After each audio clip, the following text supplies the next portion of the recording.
Hola, ¿qué tal? ¿Cómo le va? Muy buenas tardes. Bienvenidos a Intelexis Mujer, este programa que está en Canal Metro ya hace 16 temporadas y le agradecemos a todos ustedes por acompañarnos del año 2006 haciendo este programa que pensábamos que no iba a durar tanto en el tiempo y sin embargo estamos aquí presentes. Digo estamos porque Silvia no está conmigo, pero seguramente muy pronto estará aquí nuevamente en el estudio o vía Zoom porque el mundo ha cambiado. Ha cambiado para mí y también seguramente que ha cambiado para todos ustedes.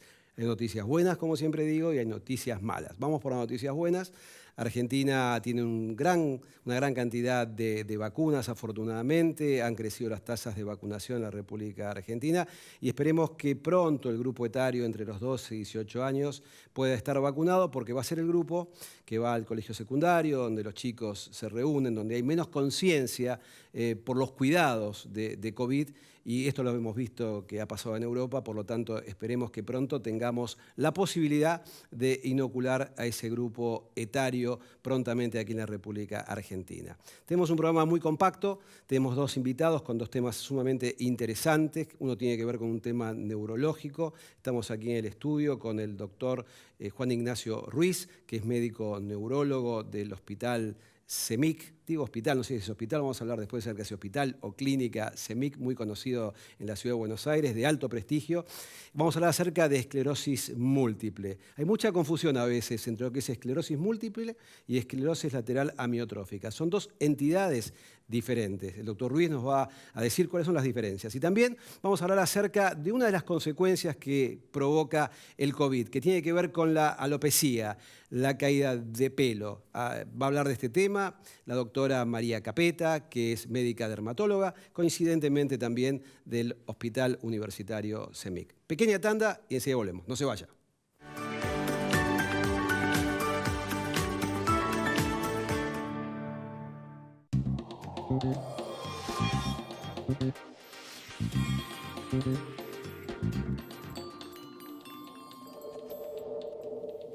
En Laboratorios Bagó trabajamos para cuidar tu salud y la de tu familia, acompañándote en cada momento de tu vida. Tu confianza es nuestro mayor logro. Laboratorios Bagó, ética al servicio de la salud. Biox, desinfectante eficaz para la prevención del coronavirus. Biogénesis Bagó.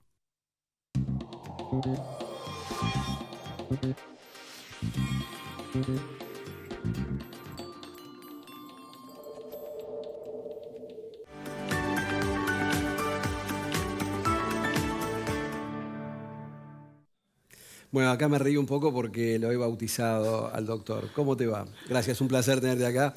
Te cambié el apellido. No te preocupes, muchas gracias, Guillermo, Bueno, por la un placer invitación. tenerte acá. Bueno, hace poco tiempo hablábamos acerca aquí mismo de una enfermedad que tiene un famoso político, Esteban Bullrich, que es la esclerosis lateral amiotrófica. Y he visto mucha confusión acerca de esclerosis múltiple. Hace muy poquitos días, creo que fue el Día Mundial de la Esclerosis Múltiple, y por eso te convoco aquí para que nos cuentes de qué se trata esta entidad, a quién afecta y en Argentina cómo estamos con respecto al resto del mundo. Efectivamente, Guillermo, el 30 de mayo se celebró el Día Mundial de la Esclerosis Múltiple. La esclerosis múltiple es una enfermedad en donde el sistema inmune de las personas lo que genera es un reconocimiento de lo propio como si fuese extraño. Y eso propio que está reconociendo como extraño está en el cerebro o en la médula y genera inflamaciones contra el cerebro y contra la médula. Eso es esclerosis múltiple. Esto lo que me decís es autoinmunitaria, entonces. Exactamente, sí. Tiene un componente de autoinmunidad que genera esto. ¿Y esto a partir de qué edad comienza? ¿Se da más en hombres? ¿Se da más en mujeres? ¿Tiene que ver la geografía del mundo con esto? Sí, esta es una disfunción del sistema inmune que se da entre los 20 y los 40, 45 años aproximadamente. La predominancia es para las mujeres. Hay una relación de 3 mujeres afectadas por cada hombre. Y si hay un componente geográfico que vemos, por ejemplo, lo que es América del Norte y Europa, tiene una frecuencia de la enfermedad que es significativamente más alta de lo que pasa en Latinoamérica. Y esto cuando hablamos de prevalencia, Estados Unidos y Europa tiene una prevalencia de 130, 150 casos cada 100.000 habitantes y Argentina o Latinoamérica no superamos los 30, 35 casos cada 100.000 habitantes. Muy importante la geografía. ¿Hay algún componente genético, hereditario en esta enfermedad? Sí, esto, poco como pasa con las enfermedades inmunomediadas, está la información adentro de los genes de los pacientes que hace que en determinado momento, hoy creemos que son factores ambientales, determinan esa activación del sistema inmune. En definitiva, el sistema inmune lo que hace es hacer algo, reconocer algo propio como extraño y generar inflamaciones, pero está la información que le dice que en algún momento el sistema inmune se active. O sea, que tiene una base genética más algo ambiental que determina que en un momento de la vida de las personas el sistema inmune se active. Yo hice neurología hace muchísimos años, cuando cursé la facultad, usted se dará cuenta por mi imagen que pasó mucho tiempo de esto. Pero no hablábamos tanto de estas patologías. Yo ni la recuerdo quizás haberla leído en profundidad. ¿Esto creció en el mundo? ¿Hay un diagnóstico más precoz? ¿Hay más signos y síntomas que permitan individualizar la enfermedad? Sí, es increíble cómo ha avanzado la investigación en esclerosis múltiple. Te podría decir que en los últimos 20-25 años aprendimos mucho más de lo que conocemos de los últimos 100 años en esclerosis múltiple. Y mucho tiene que ver la aparición de intervenciones, de medicamentos para controlar la enfermedad.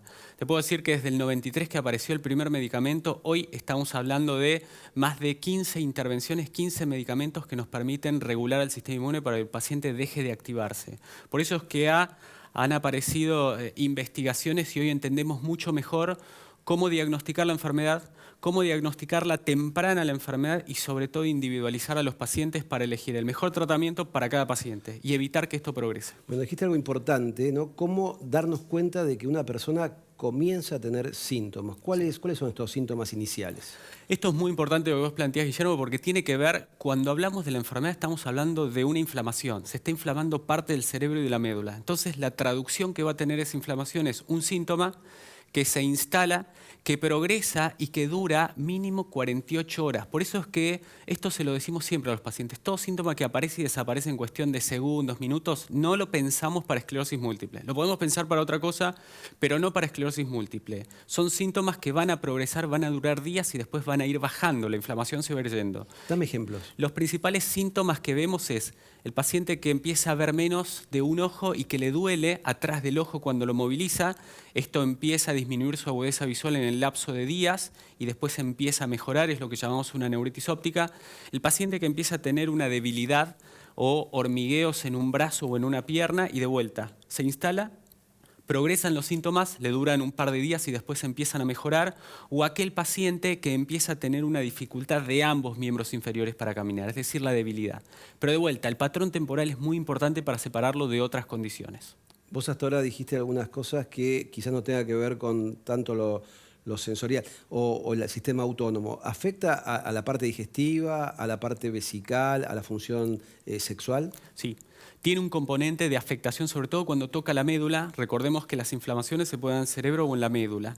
Cuando se afecta la médula, puede haber estos componentes autonómicos que generen la urgencia miccional, el paciente tiene que ir corriendo a hacer pis porque no puede controlarlo, o la retención urinaria, el paciente va a hacer pis y de golpe no puede arrancar para hacer pis, así como la parte intestinal. Y la parte sexual también puede estar afectada por la enfermedad cuando toca estas áreas medulares o centrales que generan alguna disfunción de tipo sexual, sobre todo en el varón. El varón es donde más lo vemos. Imaginemos, y solo imaginemos, que yo tengo estos síntomas que vos dijiste, estos signos donde comienzo a ver menos, donde evolucionan 48 horas y después mejoro. Voy a verte a vos a tu consultorio. ¿Qué estudios me tenés que hacer? ¿De qué manera llegás al diagnóstico? ¿Es clínico o hay algún patrón, algo patognomónico que digas, Capulla, vos tenés esclerosis múltiple? Hoy el diagnóstico, no tenemos un test de laboratorio o un análisis que hagamos que nos diga tiene o no tiene esclerosis múltiple el paciente. El diagnóstico lo basamos en 4 pilares. Uno son los síntomas. Vamos a charlar y voy a ver los síntomas que tuviste y sobre todo voy a ver este patrón temporal que se instalaron los síntomas, que progresaron y después bajaron. Lo otro que voy a ir a buscar es la afectación de tu sistema nervioso central, el cerebro y la médula, y me voy a apoyar mucho en la resonancia. La resonancia me va a mostrar estas inflamaciones en el cerebro y en la médula. Y el cuarto patrón que voy a buscar tiene que ver con excluir otras causas. Es decir, voy a buscar los síntomas, diseminar la enfermedad en el espacio y en el tiempo, buscando las imágenes en la resonancia o eventualmente en un examen físico, y voy a excluir otras causas que te puedan estar generando esto. Cuando junto esas 4 cosas, te hago el diagnóstico. Excluí otras causas, diseminé la enfermedad en el tiempo y en el espacio, identifiqué una enfermedad crónica y tuviste un síntoma clínico. Ahí te dije, Guillermo, tenés esclerosis múltiple. Y yo te preguntaría cómo sigue mi vida ahí. Eso es un punto que siempre lo charlamos con los pacientes porque forma parte del día a día del paciente. Y en esto, lo que siempre le comentamos al paciente, por un lado, es entender que esto le tocó. Está esta combinación genética que hizo en un momento su sistema inmune se active. Pero que hoy contamos con muchos tratamientos y muchas formas de abordar al paciente para que su sistema inmune no se vuelva a activar. Y si evitamos que vuelva a tener inflamaciones, nuevas lesiones en la resonancia, no vamos a ver la progresión de la enfermedad. Y si esto no progresa, no vamos a ver las consecuencias que antes veíamos de la progresión de la enfermedad. Por eso es que el mensaje que siempre le transmitimos a los pacientes es que no se preocupen, sí ocuparnos, controlarlo, estar atrás, y si no vemos progresión, nada va a cambiar de lo que hace el paciente. ¿La expectativa de vida es igual o es menor? La expectativa de vida en los estudios observacionales y poblacionales ha mostrado una reducción de unos 4 o 5 años. De todos modos, no es importante la reducción en la cantidad de años cuando la enfermedad de esclerosis múltiple no está controlada, sino es importante cómo puede impactar en la calidad de vida de los pacientes. Un paciente que inflama, que no podemos controlar, que empieza a dificultar la marcha, que no puede valerse por sí mismo, que tiene que usar una silla de ruedas, empieza a impactar mucho su calidad de vida. Y ahí es donde la enfermedad tiene un impacto muy alto. ¿Hay varios tipos de esclerosis múltiple o es una sola? En realidad la enfermedad es una sola. Sí identificamos 2 fenotipos, que es 2 formas de comienzo de evolución. Una es la forma más común, en donde el paciente hace recaídas y remiten. Los síntomas desaparecen, la inflamación se va y el paciente recupera. Vuelve a cero. Vuelve a cero. En general, de las primeras recaídas, el paciente vuelve a cero. Esa es la forma que llamamos recaídas y remisiones.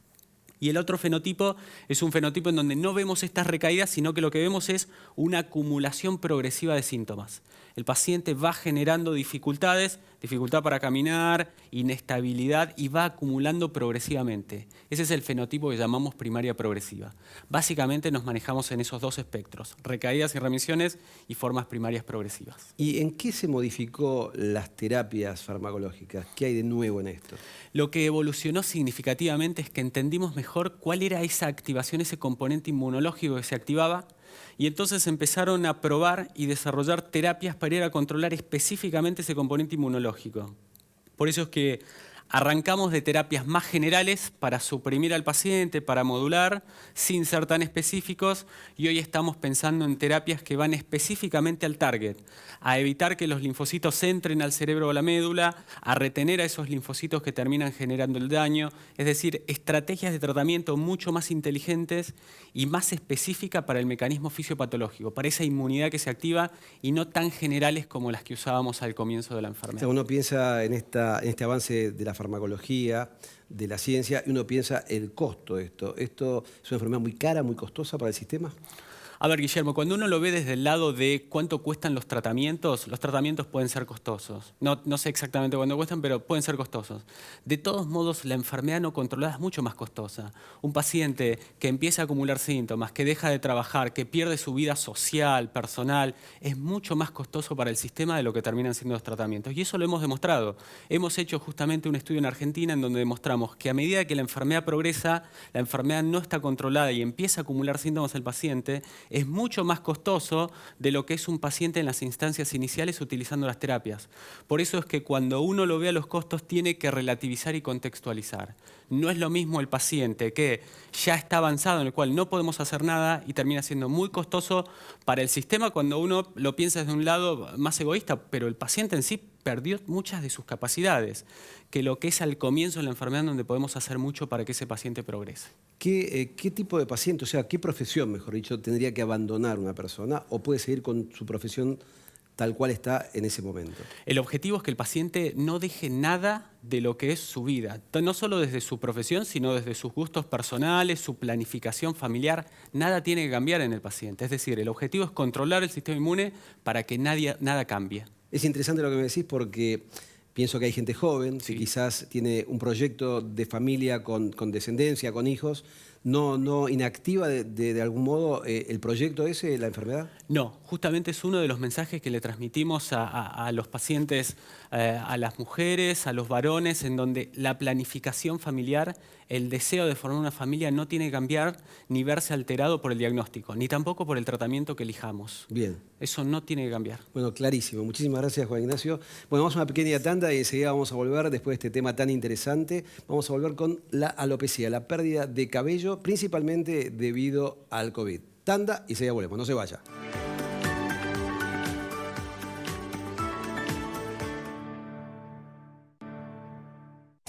Con la última tecnología y profesionales altamente capacitados. Es bueno que sepas que estamos ahí. Grupo Emerger, compromiso profesional. Andar, obra social de viajantes vendedores de la República Argentina. Planes de salud para empleados en relación de dependencia, monotributistas y particulares. Solicita un asesor comercial al 0810-345-0184. En Bayer estamos con vos en todo momento, impulsando cambios verdaderos, desarrollando una ciencia que innova y cuida la salud. Comprometidos junto a una agricultura sustentable. En Bayer estamos acompañándote siempre. Bayer, ciencia para una vida mejor.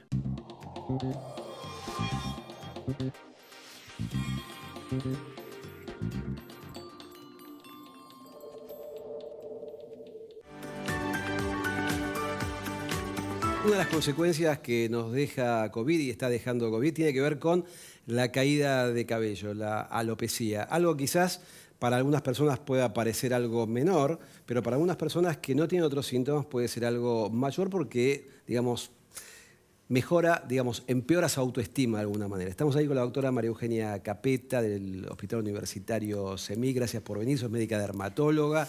Y te preguntaba recién un poquito fuera de aire si aumentaron las consultas ahora en esta época. Así es. Bueno, muchas gracias por la invitación. Un gusto estar acá. acá. Y sí, realmente aumentaron las consultas por caída de cabello, por pérdida de pelo, post-infección COVID. Y como bien decís, si bien puede parecer un tema menor porque no pone en riesgo ni la salud ni la vida, hay pocas consultas que generen tanta carga emocional muchas veces como la consulta de pelo. ¿Consultan tanto mujeres u hombres? Mucho más mujeres. Puntualmente para lo que son efluvios o caídas de pelo post-COVID, estamos viendo en la consulta mucho más consulta femenina que masculina, no porque no la padezcan los varones y no porque a veces tienden a minimizarlo o es menos evidente por el largo del cabello. Incluso las series publicadas en distintos lugares del mundo también tienen un N más grande en mujeres que en varones. ¿Esto tiene que ver solamente con infección por COVID o cualquier infección puede provocar caída de cabello? Es muy buena la pregunta porque en realidad creo que se está estudiando y se está viendo un poco esto. El patrón de caída, o lo que se llama efluvio telógeno, que es esta caída masiva, no cicatrizal, me refiero a que es un pelo que se recupera, que se ve post-infección por COVID, está descrita después de distintos agentes estresores. Las infecciones son un clásico, con lo cual uno podría pensar que la infección post-COVID podría entrar dentro de un efluvio telógeno clásico. Y además si pensamos que son pacientes que han sufrido internaciones, el mismo estrés de la internación, la fiebre, las medicaciones que se usan, antivirales, heparinoides, son medicaciones que además generan caída de pelo. Yo creo que es algo multifactorial, pero que el factor del virus es algo que se está estudiando. Muchos referentes mundiales en el estudio de alopecia sugieren, pero no hay nada demostrado todavía, que el virus en sí, más allá de este patrón de respuesta inespecífico de caída que puede aparecer después de cualquier infección, el virus en sí podría jugar un rol perifolicular o a nivel del folículo, porque hay algunas características clínicas que son distintas a los efluvios comunes. María Eugenia, el estrés es una causa importante, porque todo el mundo habla de estrés. Totalmente.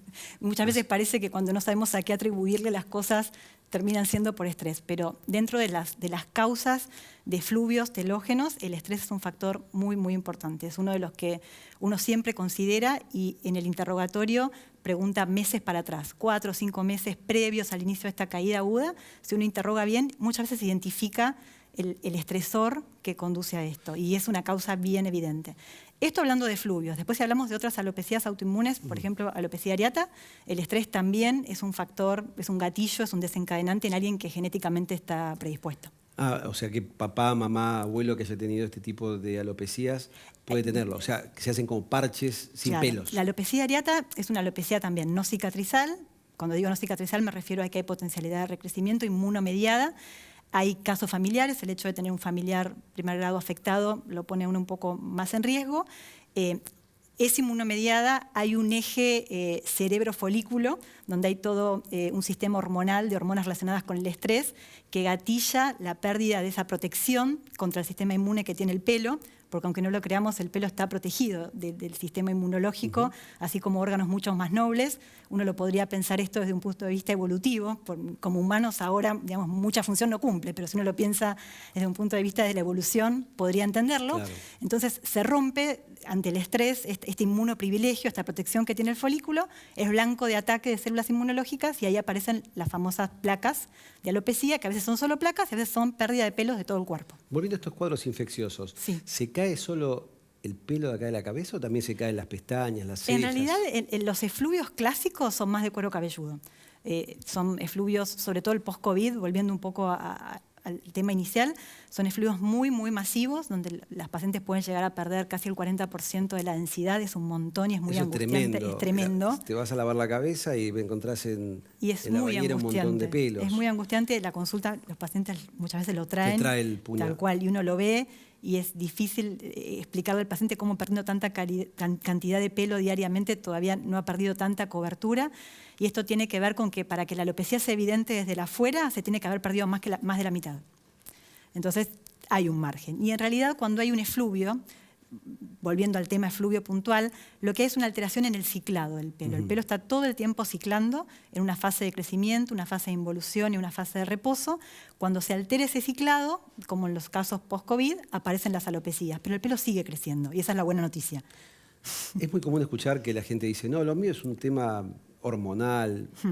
¿Las hormonas tienen que ver en esto? ¿La tiroides tiene que ver? Mucho, digamos, mucho. A ver, contanos. La consulta de alopecia en sí es una consulta, digamos, que tiene que abarcar muchos aspectos de la vida del paciente. Desde el punto de vista, como ya mencionamos, del estrés, antecedentes familiares, aspectos nutricionales, que también, digamos, se pueden ver, y aspectos hormonales. El tiroides es el clásico, todas las tiroideopatías, hipo o hiper pueden generar alopecia o pérdida de pelo. Todo lo que tiene que ver con alteraciones en hormonas sexuales, sobre todo a nivel femenino, síndromes de ovarios poliquísticos, por ejemplo, es una de las causas más frecuentes que uno puede encontrar cuando encuentra alguna alteración hormonal, llevan también, entre otros síntomas cutáneos, a alopecia, pero la realidad es que la causa más frecuente de consulta en el consultorio, que es la alopecia androgenética femenina o masculina, no hay alteración bioquímica a nivel hormonal. Son pacientes que tienen niveles hormonales de hormonas sexuales circulantes normales, pero tienen una sensibilidad a nivel del receptor como aumentada y eso hace que el pelo, en este caso no es que va cayendo, sino que se va afinando y uno pierde por afinamiento. Seguramente si nos está viendo alguna persona que nos está viendo que perdió el pelo, que está perdiendo el pelo y te preguntaría, ¿y esto cómo lo paramos? O sea, ¿cómo lo detenemos? ¿Cómo volvemos a recuperar el pelo? Bien, lo primero que hay que hacer en medicina, como en todo, es un diagnóstico claro y ahí se dividen un poco las aguas. La alopecia clásicamente se divide en dos tipos. En cicatrizales, que no fueron tema, pues son casos muy puntuales, que tienen un pronóstico donde lo que se perdió no se recupera, por suerte son las minorías, y las no cicatrizales, que fueron algunas de las que fuimos mencionando. Una vez que uno establece el diagnóstico, después hay tratamientos efectivos para las distintas causas. Los efluvios en general tienden a ser autorresolutivos, son de buen pronóstico. Los post-COVID, típicamente al tercer o sexto mes post-infección, el paciente recuperó el pelo perdido. Los trastornos hormonales o déficits nutricionales se tratan, digamos, apuntando a la causa, y para la alopecia androgenética hoy día hay tratamientos efectivos. ¿Qué es efectivo? Porque ya empiezo mi consulta prácticamente ahora acá. A ver, hay tratamientos, cuando uno habla de tratamiento efectivo, es un tratamiento para androgenética que retiene pelo y hace recrecer. Eso es el objetivo al que uno apunta. Esto es importante explicárselo al paciente, que el objetivo primero es frenar la pérdida y después lograr un recrecimiento. El nivel de respuesta es muy variable, porque también genéticamente varía esto, el momento del inicio de la consulta, el momento del inicio del tratamiento. Pero, a ver, los resultados, si uno es un tratamiento precoz, combinado y bien dirigido, los resultados suelen ser satisfactorios. ¿Qué fármacos tienen evidencia clínica en esto? Para la alopecia androgenética hay dos fármacos aprobados. Uno es el finasteride, a 1 miligramo por día para varones, y el otro fármaco aprobado, tanto por FDA como ANMAT, es el minoxidil tópico, que viene en distintos vehículos, en lociones o en espuma. Ese está aprobado para varones y para mujeres en distintas concentraciones. ¿Y a partir de qué edad se puede utilizar estos productos? En ¿Y con realidad, qué efectos adversos? El finasteride se utiliza generalmente a partir de los 18 años. En la práctica hay algunos casos muy puntuales que con mucho cuidado uno puede iniciar un poquito antes, en varones puntualmente, y el minoxidil más o menos también. Pero la realidad es que el minoxidil se puede usar en niños con otras alopecias. Por ejemplo, la alopecia areata, las formas unifocales, estos parchecitos, afectan en algunos casos mucho a la población pediátrica y es una medicación que se puede usar también con cuidado en niños. ¿Qué porcentaje de respuesta tiene el minoxidil, el finasteride o el dutasteride? ¿Qué porcentaje? Bien. A ver, los porcentajes en cuanto al freno son altos. Ahora, el paciente siempre quiere crecer, algo más, que exactamente. Y ahí, bueno, uno empieza a combinar con otras terapias. Obviamente siempre ofrece el minoxidil en loción, que a veces es difícil la adherencia, porque digamos, hay que usarlo en el varón 2 veces por día. Cuando se asocia con el finasteride tiene un efecto de potenciación, de sinergismo. Y después aparecen otras terapias que denominamos off-label, que no son terapias que no están aprobadas para esta indicación, pero que también aumentan la respuesta, como ser el minoxidil oral, del cual se viene hablando ya hace unos cuantos años, en dosis muy, muy bajitas. El minoxidil es un antihipertensivo, pero que en dosis mínimas se puede usar para lograr recrecimiento del pelo, y después aparecen otras terapias también para combinar. ¿Y los masajes sirven o no sirven? No. En realidad no. Uno compra shampoos que tienen un montón de propiedades, Sí. ¿no? Dice, el shampoo este es para esto, para esto, Sí. para esto, para esto. ¿Sirve? A ver, si uno piensa en el shampoo, por más activo que tenga, por el tiempo de contacto que tiene con el cuero cabelludo, para lo que es pérdida de cabello, es un tratamiento totalmente insuficiente. Bien. Si uno tuviera que tratar una dermatosis del cuero cabelludo, una dermatitis seborreica, por ejemplo, Claro, un shampoo es una buena alternativa, funcionaría. pero para caída, no. Bien, se nos terminó el tiempo, pero quería preguntarte por sí o por no. ¿El hombre tiende, Sí. el XY, tiende a ser calvo en el mundo? ¿A quedarnos sin pelo? Y hay una tendencia, digamos, depende mucho de la etnia. En los caucásicos se ve, digamos, un porcentaje alto. Se dice nota. que más o menos alrededor de los 50 años, el 50% de los hombres tiene alopecia androgenética. Me deprimiste. Bueno, te agradezco mucho tu presencia acá, María Eugenia. Nos vemos como siempre y gracias por acompañarnos el jueves que viene a las 19 horas aquí en Telexis Mujer. Muchísimas gracias. Chao.